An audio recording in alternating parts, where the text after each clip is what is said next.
I've been collecting twisty puzzles for over 3 years, and today I'm going to show my entire collection of almost 100 different cubes. Without further ado, let's begin. Alright, let's kick things off with my mains, starting with 2x2. This is the GAN 251M Pro. For 3x3, this is the Moyu Weilong 2021 non-maglev. I used to main the GAN 12 up until a few days ago when I got this cube. It's kind of old, but it's surprisingly good. Now for 4x4, this is the Moyu Aosu. For 5x5, this is the Moyu Aochuang V6 single track non-UV, and this is definitely the best 5x5 that I've ever tried. For 6x6, I use the Moyu Aoshi.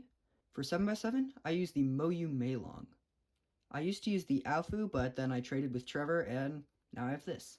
For Scube, I use the GAN Scube. I don't really practice Scube too much, but I have to practice for my next competition, so hopefully that doesn't go too badly. Now for Pyraminx, this is the Yushin Little Magic. My previous main was the Weilong, but the tips just ended up being really slow, so I switched to this. For square one, I used the YJMGC, and I replaced the yellow caps with black. We really need a new square one soon. GAN, please, I'm begging you. Next is Megaminx. This is the Diane Pro V2 LM something or other, I don't know. Finally, Clock. This is the Chi limited edition pink clock. I like it just because it's has a more magnetic click. If you didn't already know, this is my main event. I love Clock. Alright, that's it for my mains. Let's move on to the other cubes. Starting with GAN. This is the GAN 356RS, which is non-magnetic. Next, a GAN 11M not pro that I overlubed. Stickered GAN 356XS. GAN 12 maglev that I mained until just the other day. And finally, a $100 GAN 14 Aurora that we actually won for free at a giveaway at Westerns this past summer. So that was cool. Now moving on to Moyu. We have a beat up RS3M. I think it was part of a cube switcheroo at the library. Alright, non-beat up RS3M. This one turns fine. This is a Huaming that I also used to main. I think this is an RS3M V5. This is an RS3M Super. And finally, a Moyu Weilong 2019. I think I got on like clearance on Amazon for 10 bucks. Now the mini YJ Zhilong that Trevor uses for OH. I tried it, but I don't really like it too much. Dianxing MS3R. I won this at the cubing competition I organized. I think it was because I got third in FTO. Tornado V3 that I used to main, but that was from like a year ago. Caps are kind of loose because a friend dropped it like off a balcony. And this is the newest one out of all of them. This is the Chi Smart Cube SCS version. You can see it's flashing in there. Alright, these are the rest of my N by Ns, starting with 2x2. I don't know what brand this is from, but this is the first 2x2 I ever had. It turns pretty badly. Moving on to the GAN 249. Yeah, this is just another non-magnetic GAN cube. Next is the YJMGC, my first real 2x2 like magnetic speed cube. It's pretty good. It's a great budget cube. Along with the Chi MS. This one has really strong magnets for some reason. This is my previous main. It's the YJMGC Elite. It's really good, but yeah, this happened at Westerns. So I'm not going to count it as part of my collection, but whatever. Moving on to 4x4. This is my first ever 4x4. It's a non-magnetic Chi. Next up is a magnetic Chi. This is the Chi MS. This is the Aochuang. This is not the Aochuang V7. This is an old Aochuang, and in my opinion, this turns pretty terribly. This is the Dianesia. It turns pretty well, but I got sand in it once, and now it's not very good. There's a similar story with this one. This is the YGMGC 5x5. It's my previous main, and I got cheese in it on an airplane ride. Now for 6x6, this is my first ever 6x6. It's the YJ Yushi, I'm pretty sure. But then it like, oh yeah, there's also this. But it popped once. It was like a really bad pop, and I couldn't put it back together, so I got an MGC. And yeah, this is the MGC. I like it, it's just really big. Next up is the YJ Yufu 7x7. Now here's the Diansheng 8x8. This is the biggest puzzle in my collection for the amount of layers. And the turning is actually surprisingly good. Now it's time for the rest of my side events. Starting with Pyraminx. This is the first Pyraminx I ever got. I don't know the brand of it, but it turns really badly and it's not magnetic. Next is the X-Man Bell V2. This was my main for quite a bit. Before I realized that I'd put DNM in the springs. That was a bad idea. Next is the Weilong. This was also my main for quite a bit, but then I think it was this tip all of a sudden became very, very slow, and so I stopped using it. Next is Scube. This is the X-Man Wingy. It's concave, which I really like, but it ended up just getting kind of gummy, and so I stopped using it. This right here was my first ever square one. This is a Chi square one, non-magnetic. Yeah, it's okay, but then, like, the caps easily come off. Next is Clock. This is an Anders modded clock, so there's all black on this side, all white on this side. Now for Megaminx, this is the first Megaminx I ever got. Another Chi Megaminx. And then here's the Yoo-Hoo. I think I got this with a Mystic setup, but eventually I ended up over-lubing it after the original lube setup ran out. Next up are my Cuboids, starting with this keychain 1x1x3 that I just got for free with an order. Next is this really old Rubik's Edge. This might actually be my first ever Rubik's puzzle. Next is a puzzle I just got the other day. This is a 2x2x4 from Rubik's. Has a weird color scheme. Turning is actually pretty good, and it shapeshifts. Next up is this 3x3x4 from Yisheng, and then finally is this 3x3x5 from Calvin's Puzzle. This one's really weird for a few reasons. One, they added like color here. Two, they put the white side here instead of up here. And then also just like the quality control is not very good. Alright, so moving on, we got some different puzzles with different shapes. Starting with FTOs. So this is the Diane FTO, my main. It's really good. You should buy one. FTO for WCA. If this is a Diansheng FTO, this is the one I put the anti-pop kit in. This is the Diansheng FTO that used to be my main. This is the Lan Scube Diamond. This thing is giant, so this is like a 2x2 FTO. This is a face-turning rhombic dodecahedron called the Rua. It has, 12 sides that all turn, and this is really hard to solve. It's definitely the hardest puzzle in my collection. That's why you can see it is not solved. Next up is Kilominx. This is the Diansheng Kilominx.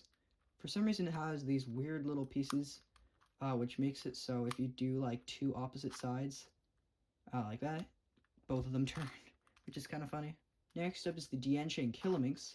This is actually Trevor's. He bought one before, and then ended up winning one at a competition, so he just gave this one to me, which is nice. Thanks, Trevor. Now I've got the first of the Jinx Piras. This is the three-layer Jinx Pira. This is also called the Halpern-Meyer Tetrahedron, I'm pretty sure. Next Jinx Pira, this is kind of like a 4x4 Jinx Pira, even though it has like 3 layers. This one does not turn too well, it pops a lot. Finally, this is the Coin Pyraminx. This is actually a shape modification of a Ready Cube. This is what I got the unofficial world record on for like everything. Although I guess no one really speed solves it, so whatever. I'll take a world record. Looks like I forgot my Rex TO. This was a modification of a Chi Super Ivy Cube or Rex Cube into an FTO using 3D printed parts. These are my shape mods. So they take, let's say, a 3x3 and change it in some sort of way. Starting with this gear cube, or this gear ball, turns pretty smoothly, has a really weird color scheme. Next up is this pretty normal gear cube from Chi. This is the Corner Helicopter 2x2. This is another candidate for the WCA, like CH2 and FTO. This is the Mirror Cube. It's very shiny. This is a Twisted Cube, so it's like a 3x3, but everything's twisted a little bit. These edges can be flipped. The solve isn't too hard. Center orientations are kind of annoying. And then you can also get parity. This is the Rubik's Phantom, where the colors show up when heat is applied. I think I got this cube actually from the founder of the WCA, Tyson Mao. he actually used to go to my school. He came to do like a little presentation, and I pointed it out. I was like, oh, that's cool. And then he's like, oh, do you want it? So I said yes. This cube is solved. Yeah, this is the Rubik's Impossible. Each tile has 2 different colors on it. Next up are the tetrahedral puzzles. This is the Puromorphics. Next up is the Mastermorphics. These next 2 aren't really shape mods, but they're smaller cubes that I forgot to include earlier. Finally, we have fruit. I mean, that's good because I'm hungry. Well, no, this is just an orange 3x3. I have not tried to solve it yet, but it actually looks really hard because instead of having the centers on the top and bottom, it's kind of off axis. So there's a lot of weird duplicate pieces that are going to be quite hard to put in the right spot. Only a few more left to go, and we have the miscellaneous puzzles. These didn't really fit into any of the previous categories, so we're going to put them here. This is the mosaic cube. It's like a 4x4 ready cube. Next is the curvy copter. This is the 3-layer pentahedron. So 3 layers, and it's a pentahedron because there's 1, 2, 3, 4, 5 sides. Next, I don't actually know the name of this, but basically how it works, you can slide these pieces up and down, and then this slides across. Next, I don't remember what the name was. I think it was like atomics or whatever.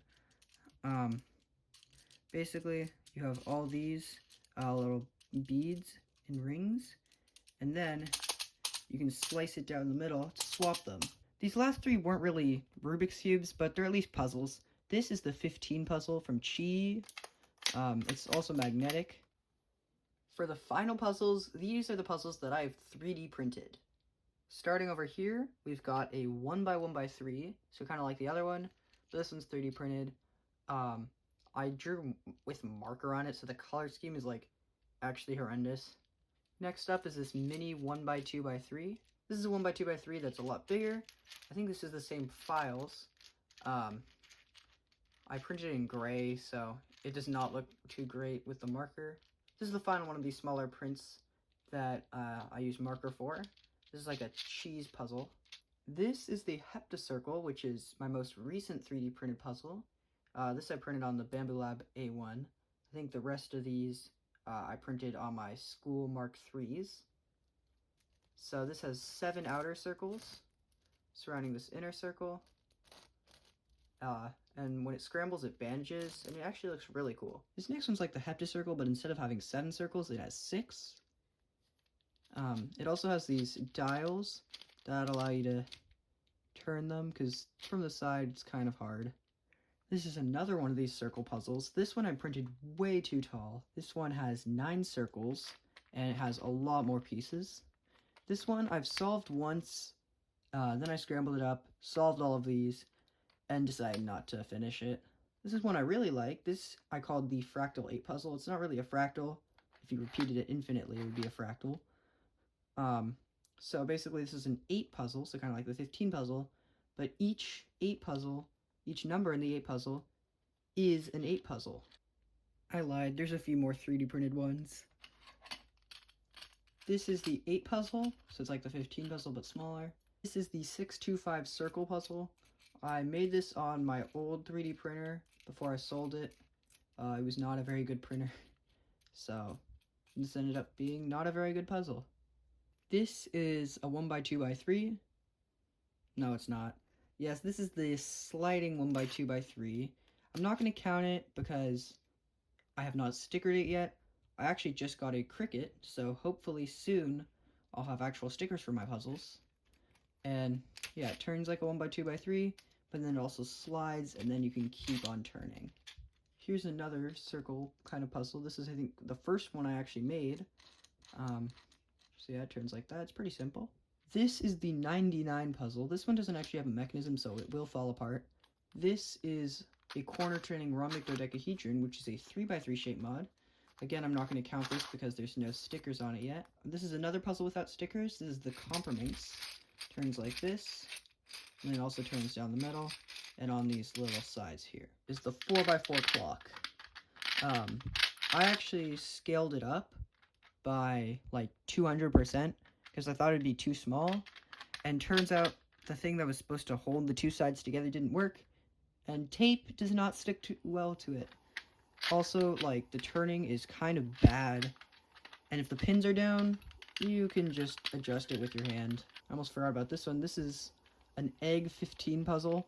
It's kind of a fail because it didn't really stay together. Alright, that's about it for this video. If you enjoyed, please subscribe and comment down below which one was your favorite. As always, thank you for watching, and I'll see you next time. Bye.